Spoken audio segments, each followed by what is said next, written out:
Even as the U.S. Air Force is considering retiring its fleet of Boeing F-15C Eagles, the venerable air superiority fighter is showing just how capable it remains after decades in service. Last month, testifying before the House Armed Services Committee, Air National Guard Director Lieutenant Gen. Scott Rice and Air Force Deputy Chief of Staff for Operations Major Gen. Scott D. West told the Congress that the service is looking at potentially retiring the F-15C in favor of upgraded Lockheed Martin F-16 fighting Falcons. That's despite the older jet's grossly superior capabilities in the air combat arena. The Air Force's potential move is part of an overarching service-wide cost savings drill.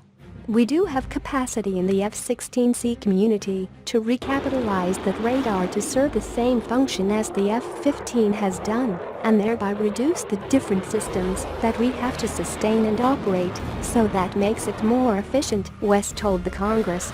But even just a year ago, Air Force officials including then Air Combat Command Commander Gen. Herbert Hawk Carlisle and his predecessor Gen.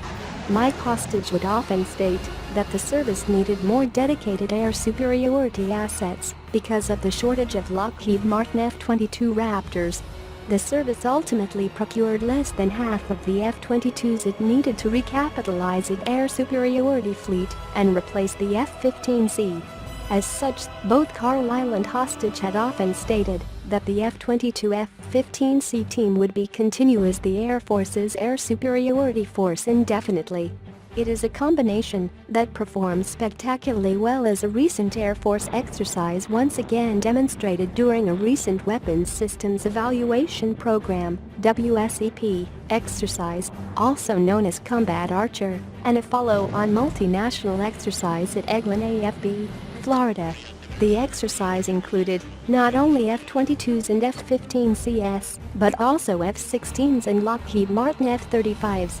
To add to the mix, the Royal Canadian Air Force deployed a number of Boeing F-18 Hornets to the exercise.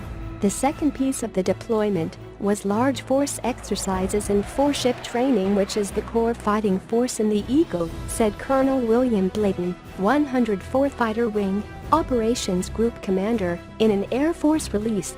With several other fighter airframes on the Gulf Coast, we were able to put together daily outnumbered scenarios that we cannot produce up here at Barnes. The last day of the trip we flew 4 F-15s and 4 F-22s against 14 Red Air fighters. For our training, we allowed the Red Air to regenerate after being killed by a Blue Air fighter. The final regular results of that mission: Blue Air killed 41 enemy aircraft and lost just one. While pretty phenomenal, perfection is our goal, so the debrief focused on how we could have had a 41-0 ratio. The exercise reiterated just how lethal the F-22 F-15C combination truly is. Indeed, the Air Force recognizes that fact.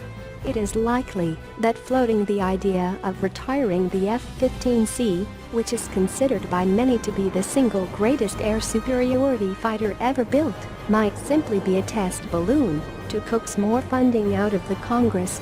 It's very possible that the F-15C will be flying well past the mid-2020s that the Air Force is proposing as a potential retirement date.